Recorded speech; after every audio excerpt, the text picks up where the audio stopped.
اعوذ باللہ من الشیطان الرجیم بسم اللہ الرحمن الرحیم اللہم صلی علی محمد وعلی آل محمد کما صلیت علی ابراہیم وعلی آل ابراہیم انکا حمید مجید اللہم بارک علی محمد وعلی آل محمد کما بارکت علی ابراہیم وعلی آل ابراہیم انکا حمید مجید۔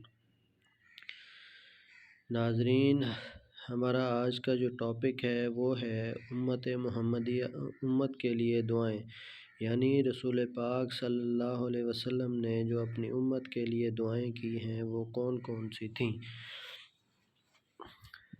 ناظرین، آج کا ٹاپک شروع کرنے سے پہلے آپ کی خدمت میں یہ عرض ہے کہ اس چینل کو سبسکرائب کر دیں تاکہ ہم اپنے پیارے نبی کی سنت آپ لوگوں تک پہنچاتے رہیں۔ جزاکم اللہ تعالی۔ امت کے لیے دعائیں۔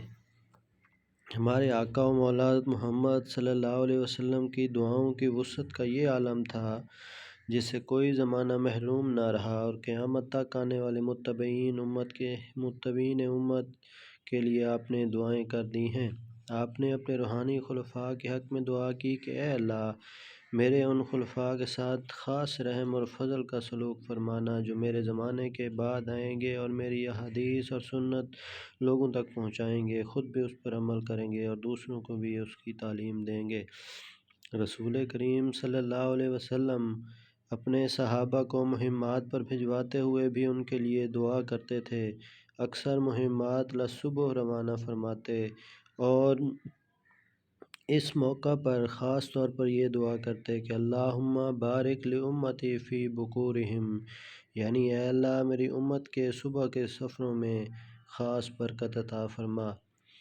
رسول کریم صلی اللہ علیہ وسلم نے اپنی امت کا اتنا خیال رکھا کہ اس کے حق میں یہ دعا کی کہ اے اللہ، جو شخص بھی میری امت کا والی یا حاکم ہو اور ان پر سختی یا زیادتی کرے تو خود اس سے بدلہ لینا اور اسے ایسا ہی سلوک کرنا۔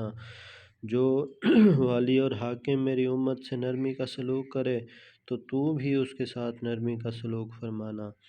رسول کریم صلی اللہ علیہ وسلم کو اپنی امت کے ساتھ جو محبت تھی اس کا ایک اظہار آپ نے اپنی شبانہ روز دعاؤں سے بھی کیا۔ جب آپ ہجرت کر کے مدینہ تشریف لے آئے تو اس وقت کئی کمزور مسلمان ایسے تھے جو مکہ میں رہ گئے، وہ مختلف وجوہ سے ہجرت نہ کر سکتے تھے اور مکہ میں اذیتیں برداشت کر رہے تھے۔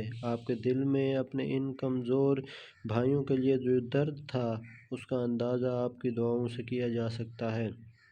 ایک زمانے تک آپ اپنے ان مظلوم مریدوں کے نام لے کر عشاء کی نماز میں دعا کرتے، اے اللہ عیاش بن ابی ربیعہ، ابو جہل کے بھائی تھے یہ، اے اللہ عیاش بن ابی ربیعہ کو کفار مکہ سے نجات دے، اے اللہ ولید بن ولید کو ان سے رہائی دے، اے اللہ سلمہ بن ہشام کو مشرکوں کے ظلم سے بچا، اے اللہ سب کمزور مسلمانوں مومنوں کی نجات کے سامان فرما۔ پھر اللہ تعالیٰ نے ان سب دشمنوں سے نجات دی۔